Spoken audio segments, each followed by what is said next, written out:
사정이 그거야지.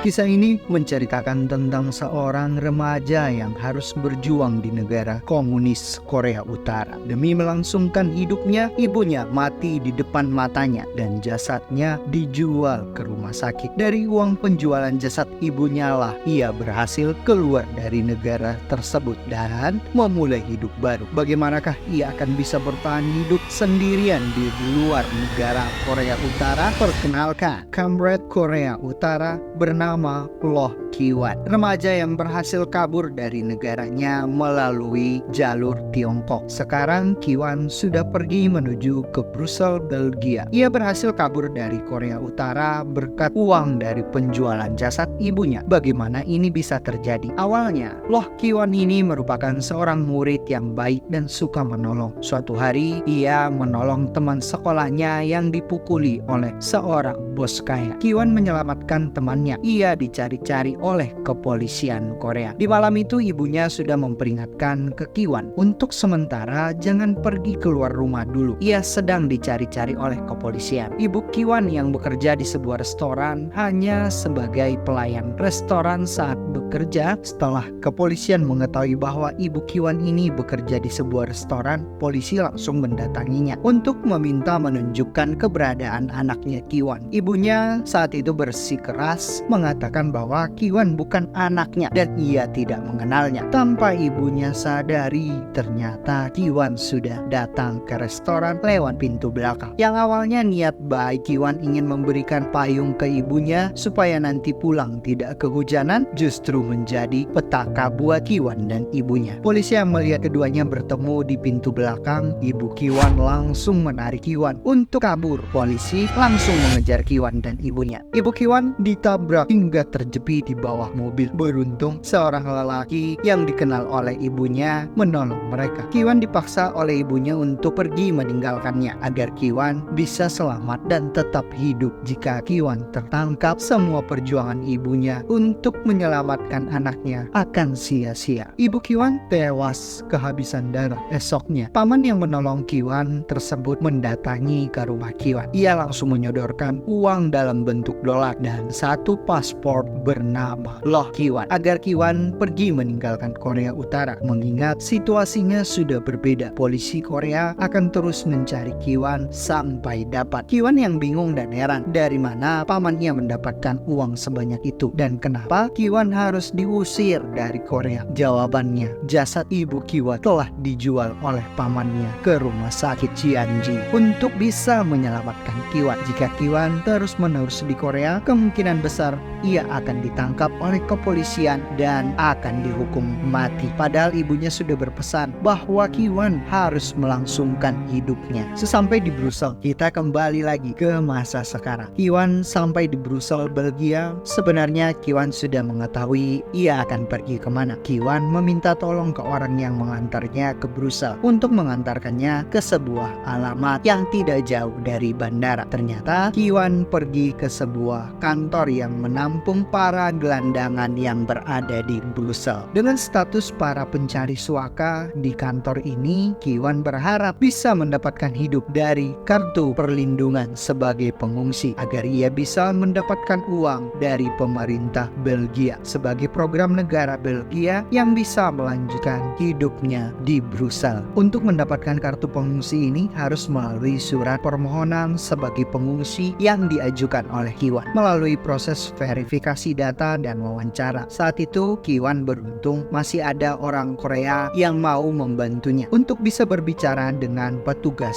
di kantor tersebut. Setelah melewati wawancara yang sangat panjang, petugas kantor ini masih belum bisa mengeluarkan surat permohonan kartu pengungsi kepada Ki-wan, mengingat masih banyak yang harus dicari informasi dari negara dan meminta perlindungan dari negara Belgia. Sambil menunggu itu semua untuk dicari tahu oleh pihak Belgia, akhirnya proses wawancara selesai dan nanti akan dijadwalkan kembali wawancara berikutnya di tahun depan di tanggal 5 Februari di hari yang sama. Ki-wan langsung kaget karena harus menunggu begitu lama hingga 1 tahun. Bagaimana ia akan bertahan hidup di Brussel? Ki-wan yang tidak memiliki saudara, bahkan orang yang ia kenal, hingga tempat tinggal di Brussel dengan uang yang masih ada di sakunya. Awalnya ia mencoba menginap di motel dengan biaya yang murah, mengingat di luar Brussel sangatlah dingin. Ternyata Ki-wan salah tempat. Motel yang ia sewa tersebut adalah tempat wanita 1 malam saja, hanya tempat sebagai pelampiasan hasrat laki-laki hidung belang yang ada di wilayah tersebut. Akhirnya Ki-wan meninggalkan motel tersebut dan tidur di toilet umum. Dengan kerasnya hidup di Brussel dengan sendiri, Ki-wan harus bertahan hidup menjadi seorang gelandangan, mengais tempat-tempat sampah di jantung kota, meminum dan memakan sisa-sisa dari tempat sampah. Suatu hari Ki-wan melihat seorang gelandangan sedang menukarkan botol bekas di sebuah minimarket. Ternyata ada cara lain untuk mendapatkan uang dengan kondisi yang sudah terdesak, dengan mengumpulkan botol-botol bekas lalu menjualnya ke minimarket. Dengan cara ini Ki-wan bisa mendapatkan duit dan bisa bertahan hidup lagi. Selama bertahan di kerasnya Brussel, Ki-wan yang tinggal di toilet umum, hari demi hari Ki-wan terus berjuang untuk mengumpulkan botol-botol bekas untuk melanjutkan hidupnya demi bertahan di kota besar dengan persaingan yang begitu ketat. Bahkan Ki-wan sempat dipukuli orang-orang Belgia hanya gara-gara Ki-wan yang sedang beristirahat sebentar untuk menghangatkan badan di sebuah taman karena toilet yang biasa ia tempati dikunci oleh pemiliknya. Dipukuli, diusir dari taman dan menggelandang di jalanan dengan kondisi kedinginan. Akhirnya Ki-wan menemukan sebuah rumah laundry dan ia beristirahat di laundry tersebut di pojokan rumah laundry itu. Sambil tertidur, tiba-tiba seorang perempuan datang menghampirinya dan mengambil dompet Ki-wan. Esok paginya Ki-wan melapor ke kantor polisi terdekat dan perempuan itu akhirnya berhasil ditangkap oleh kepolisian berdasarkan CCTV yang ada. Setelah Ki-wan mengetahui bahwa dompetnya sudah diambil oleh perempuan ini saat di kantor polisi, Ki-wan sempat marah ke perempuan itu karena sudah mengambil uang dan dompet pemberian ibunya, satu-satunya harta yang tertinggal yang harus Ki-wan pegang. Justru yang anehnya, Ki-wan malah membantu perempuan yang mencuri uang dan dompetnya agar terbebas dari kepolisian. Ternyata perempuan ini bernama Mary Lee, seorang anak pengusaha kaya di Brussel, seorang remaja yang banyak prestasinya di bidang olahraga, tetapi entah kenapa Mary sekarang menjadi seorang pecandu narkoba dan bergaul dengan para gangster. Mary Lee merupakan perempuan yang tidak mau diurus oleh orang tuanya. Entah kenapa Mary Lee yang begitu benci dengan ayahnya. Selain Mary juga memiliki catatan kriminal. Jika Mary ditangkap dan ditahan, secara otomatis Mary tidak akan bisa mengumpulkan uang dan dompet Ki-wan. Jika Ki-wan menuruti kemauan Mary, Mary berjanji akan mengembalikan uang Ki-wan dan dompet ibunya jika ia mau berbohong ke polisi agar Mary tidak dipenjara. Ki-wan menurut dan Mary bebas. Keduanya keluar dari kantor kepolisian Brussel untuk menepati janjinya. Mary membawa Ki-wan ke rumahnya. Setelah Mary mengetahui bahwa Ki-wan ini adalah gelandangan dan baru datang ke Brussel, sebagai bentuk permintaan maaf Mary ke Ki-wan belum bisa mengembalikan dompet Ki-wan saat itu, Mary memberikan Ki-wan sebuah alamat agensi penampung tenaga kerja agar Ki-wan bisa bekerja dan hidup tenang. Alamat perusahaan yang Mary berikan itu ternyata agensi perusahaan milik ayahnya. Hampir rata-rata pendatang yang datang dari Asia, terutama Korea, biasanya akan datang ke agensi ayah Mary untuk bisa mendapatkan hidup yang layak dan bekerja di Brussel. Esok harinya Ki-wan sudah mendapatkan identitas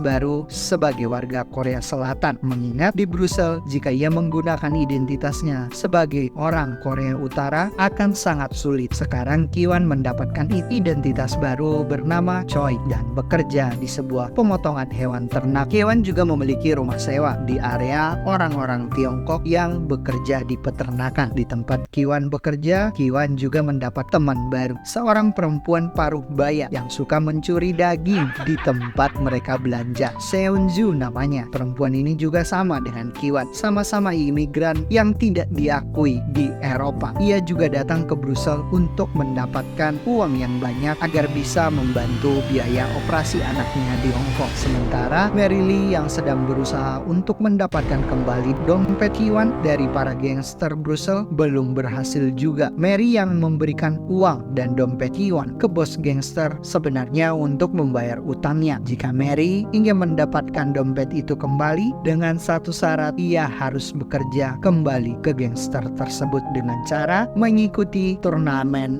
ilegal. Jika Mary menang, dompet akan dikembalikan. Mary yang seorang mantan atlet nasional Belgia ini mau menuruti semua permintaan bos gangster ini. Esoknya dimulailah pertandingan antara Mary Lee melawan atlet penembak dari Belanda. Mary Lee akhirnya memenangkan pertandingan tersebut, mendapatkan kembali dompet Ki-wan, dan malamnya ia langsung mengembalikan dompet tersebut ke Ki-wan. Ki-wan dan Mary impas karena sudah menepati janjinya. Sebagai bentuk terima kasih ke Mary karena sudah mengembalikan dompetnya, Ki-wan mengajak Mary makan malam di apartemen kecilnya. Meskipun semua perlengkapan masaknya harus minta dari tetangganya Sewon, Mary tetap bahagia dimasaki oleh Ki-wan. Tanggal 5 Februari telah tiba. Ki-wan pergi lagi ke kantor kepengurusan perlindungan gelandangan untuk wawancara berikutnya. Di wawancara tersebut, pihak negara Belgia ternyata benar-benar menelusuri perkataan dari Ki-wan di wawancara pertama yang mengatakan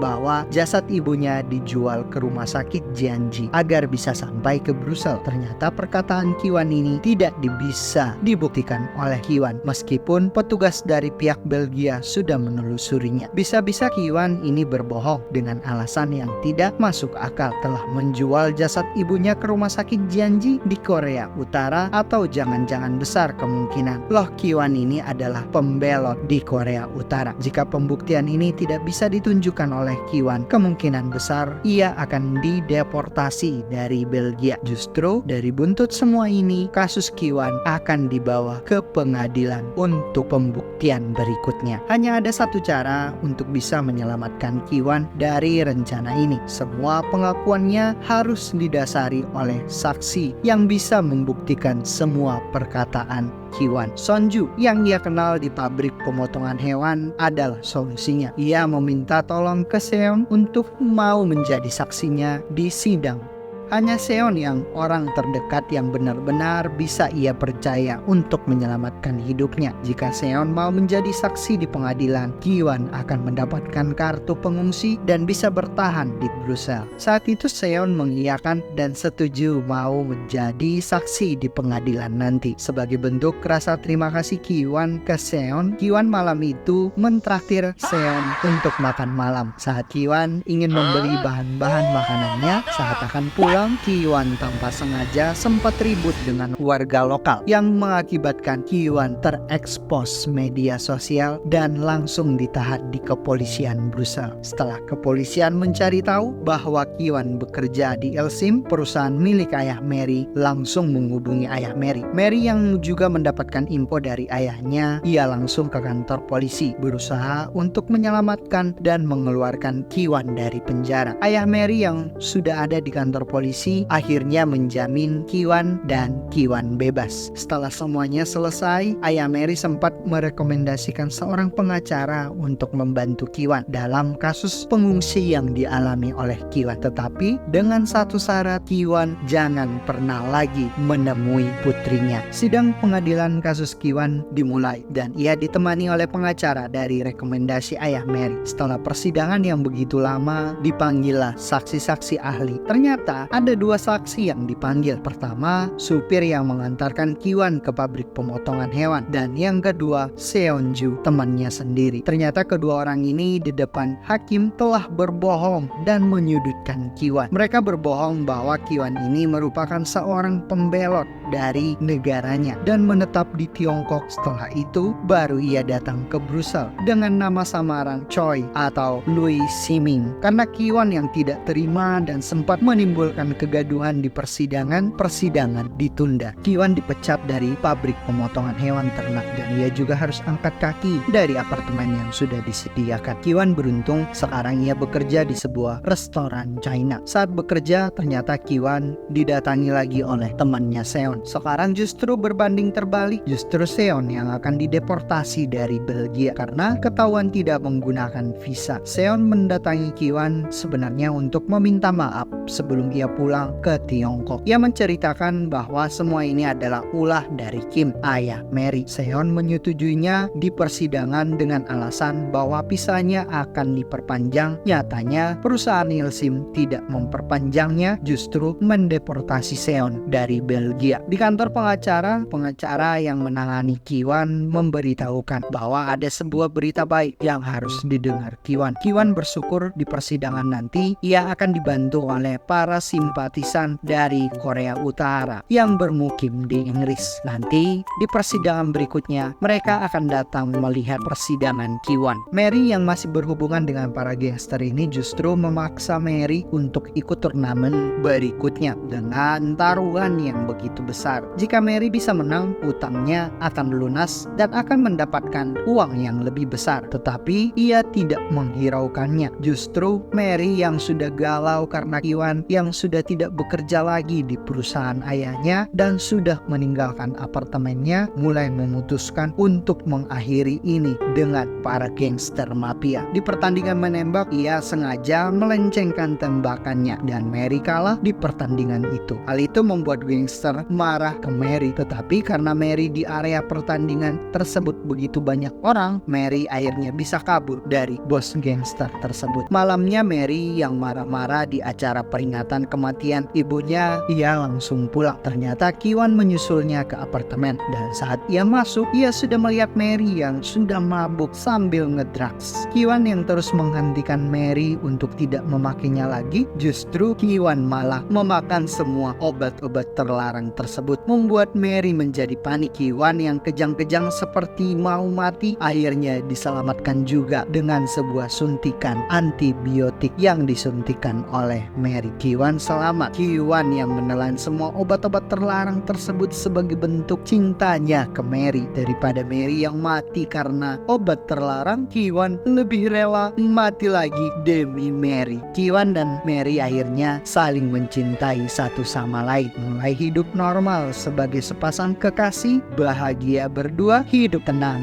di apartemen Mary. Dan esoknya persidangan kasus lanjutan dimulai. Sekarang Ki-wan sudah ada yang mendukung dari para simpatisan Korea yang akan datang membantunya. Saat di depan pengadilan Brussels, Ki-wan yang ditemani oleh Mary justru ditelepon oleh para gangster agar ikut dengan mereka. Jika tidak, pacarnya Loh Ki-wan akan dibunuh juga oleh mereka saat itu. Mau tidak mau, Mary beralasan ke Ki-wan untuk pulang sebentar ke rumahnya, yang ternyata Mary ikut dengan para gangster tersebut. Ki-wan dan para simpatisan mulai sidang di pengadilan Brussels. Selama persidangan berjalan, Mary yang tak kunjung datang, justru Ki-wan baru ingat Mary ini tidak pulang ke rumahnya. Mary telah dijemput oleh para gangster. Ki-wan langsung pergi meninggalkan persidangan untuk menyelamatkan Mary. Sementara Mary yang sudah terjebak di antara pertengkaran para mafia kelas atas mulai panik. Apakah ia akan dibunuh atau hidupnya akan lebih tragis? Tidak berlangsung lama, bos gangster atasan Mary langsung menghantam bos mafia dari geng Jerman menggunakan sebuah kampak dan terjadilah saling tembak-menembak di antara para gangster ini. Ki-wan yang sudah sampai di kantor gangster ini ingin menyelamatkan Mary. Bos gangster yang ingin membawa kabur Mary, malah terjadi perbaku hantaman antara Ki-wan dan bos gangster. Ki-wan dan Mary akhirnya meninggalkan bos gangster tersebut dan bersembunyi di ruangan yang tertutup. Bos gangster dibunuh oleh pembunuh bayaran. Sekarang target pembunuh pembunuh bayaran adalah Mary.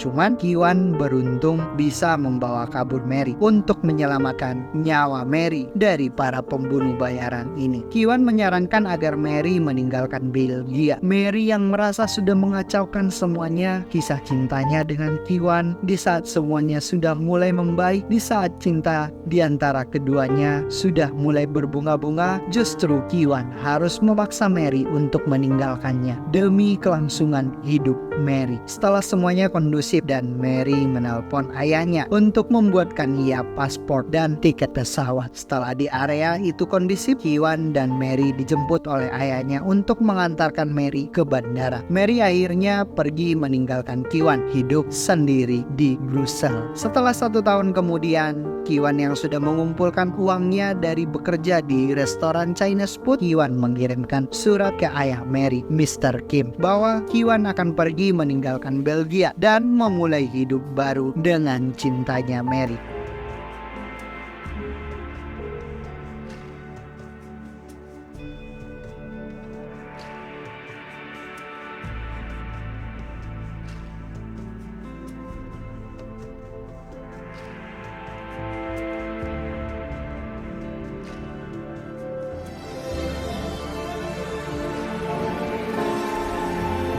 Dan film habis. Terima kasih sudah menonton Story Film Anas TV. Jika kamu menyukainya, jangan lupa like, comment, dan subscribe channel ini. Bye-bye.